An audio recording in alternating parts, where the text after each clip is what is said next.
I am drawn to complex characters with complicated lore. These characters are what drives me to play games because well-written characters can either make or break a story.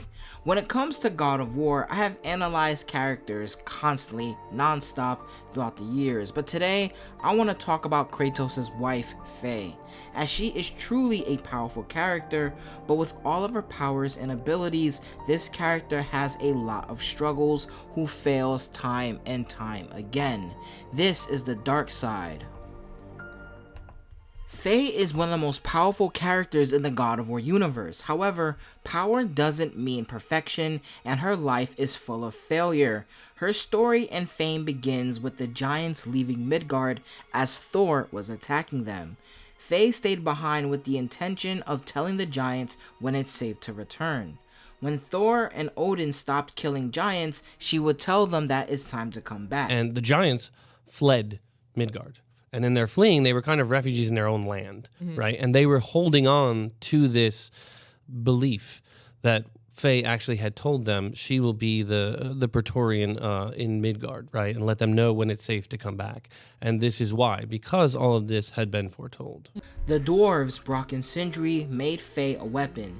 Because of their guilt for Mjolnir's creation, they decided to make the Leviathan axe that was said to rival Mjolnir in power. The purpose of the axe is to balance the scales against Thor and his hammer, and ultimately a tool to bring the giants back and stop the Aesir giant conflict. But of course, the sad reality is this would never happen. She would never tell the giants to come back. Midgard will never be safe in her lifetime. Her mission, telling the giants to come back, will never come to be, and her mission will of course end up in failure. But through the failures of her lifetime trying to bring the giants back, you can see a very powerful message. It's the will to never give up, no matter how bleak the situation. Let's explore Faye's story. We learned in God of War 2018, thanks to Mimir, she messed and complicated the lives of the Aesir gods, destroying their plans. It got to the point where Thor himself would want to fight her and was actively seeking her out. However, although getting the attention of Thor and the other Aesirs and still never being killed is amazing, her war against the Aesir gods would amount to pretty much nothing though. The Aesir would always be in power even with Faye's meddling. Imagine your entire race has vanished, so you fight for revenge and to bring them back home as their savior, so to speak. But no matter how much you fight, no matter how many battles you overcome and survive, it amounts to nothing. It's like taking 5 steps forward and 10 steps back. This, of course, leads to a straight-up rebellion with Darlin. The way it was described seemed to be a massive revolution and a revolt against the powers that be, with Faye being the leader. She was my wife.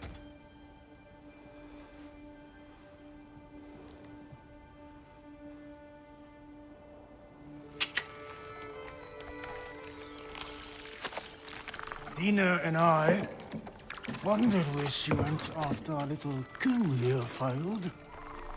Failed? Yeah, jump.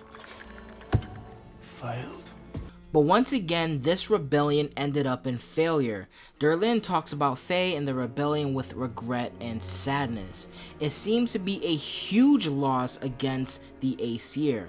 But once again, this just shows how much Faye's determination to bring her people home truly is. It's really an interesting tale, and I absolutely love the fact that even though she keeps failing, she keeps trying. Unlike Faye, Kratos' story is very more straightforward. He is extremely powerful, easily destroying most of the gods in his world, while Faye, although she is very powerful, she just cannot get the upper hand. And I think that is great storytelling, a great parallel between Kratos and Faye. And I really do love the way they wrote Faye as a character, giving us bits and pieces of her lore, but what we hear is extremely sad if you think about it. When it comes to Faye, having these small scale battles against the Aesir has led to nothing. Launching a full rebellion has led to nothing. These types of revolts take a long time to put together. Strategizing, planning, waiting for a moment to attack. If you think about it, it's kind of like a mini Ragnarok. It's poetic if you think about it. Faye led dwarves to war, a mini Ragnarok. And at the end of God of War Ragnarok, the dwarves did not join the big battle except Sindri.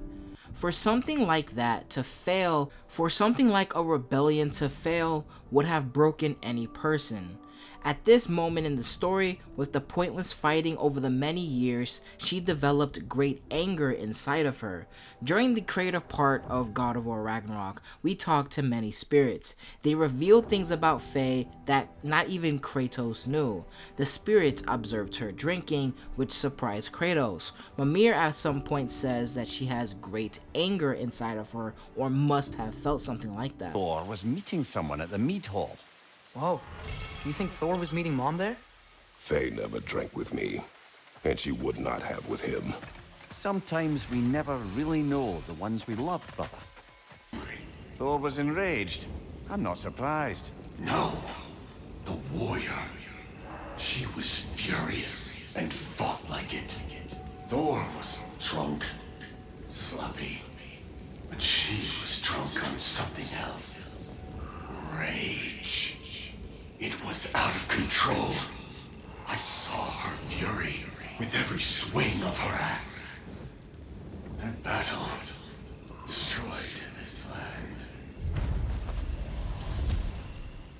These stories, I have known Faye's anger, but never to this extent. We hide the parts we're ashamed of, brother. Mom must have hated Thor for what he did to the giants. Maybe that's why she did what she did. She took part in the destruction of this valley. That would take a rage I thought her incapable of. Perhaps you and Faye had more in common than you thought. We also learned the biggest thing she met and fought with Thor. I'm going to speculate a bit before we talk about the Thor fight. We know Faye has failed to bring her people back, failed to free Midgard of Aesir control, failed in a rebellion against the gods, and we learned at some point in the middle she grew very angry and rageful.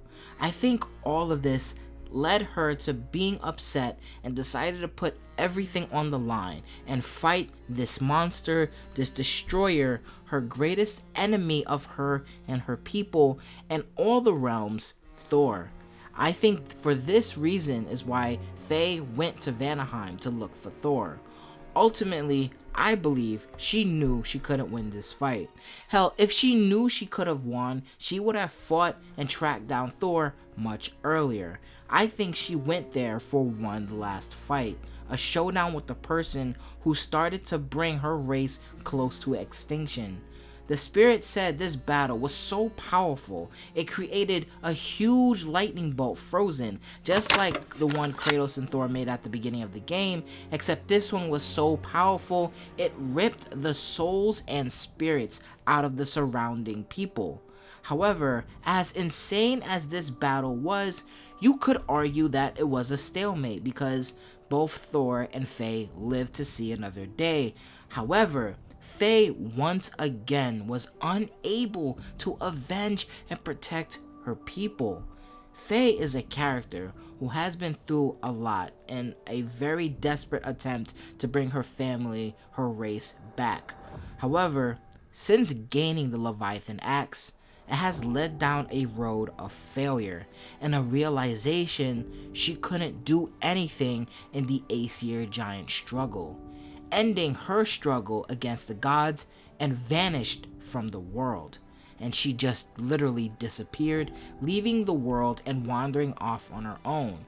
There are many characters in the story of God of War, like Sindri and Durlin, for example. These characters did not know what happened to Faye, and she just disappeared. In God of War 2018, we meet Sindri and Brock, and we tell them both that Faye is gone. Sindri was very upset at this news, not knowing what happened to his friend. And this just tells me that Faye eventually, although she fought so hard, ultimately her fighting led to nothing. She couldn't help her people, and she ended up disappearing, and the tale of Lao Fei the Just came to a crashing end. the warrior was no more. Cory Barlog, longtime director and worked on several projects in the God of War series, said that when she met Kratos, she was in a place where she didn't want to fight anymore, just like Kratos. Because they're both warriors who have reached a point in their life where they don't want to fight anymore because they both see through the reasons of why they've been fighting. Putting everything in story order like I did, it's pretty understandable why she felt this way. Faye is a powerful character, one of the most strongest in the God of War universe because of her ability. But like I said, that does not make her perfect. She is a warrior, but she is flawed. But she has unwavering determination until the realization that she can't change things. At this point, after her long battle ended and she vanished from the world, the giants are long gone. Scattered across the world, some put their souls in marbles to escape. Faye took so long that the giants ultimately thought leaving their home to escape death from Thor and Odin was their only option. Faye let her people down. Faye, one of the few remaining giants, will travel on her own until the day she meets Kratos. If you want to know how their very first encounter went, it was revealed to us a while ago. You can click the video on the left now to check that video out, or if you're interested in God of War Ragnarok Valhalla, click the video on the right to see every single time Kratos talked about his homeland in God of War Ragnarok Valhalla. But anyways, I'm gonna be out of here. Thank you guys and girls for listening. Thanks for watching. Deuces.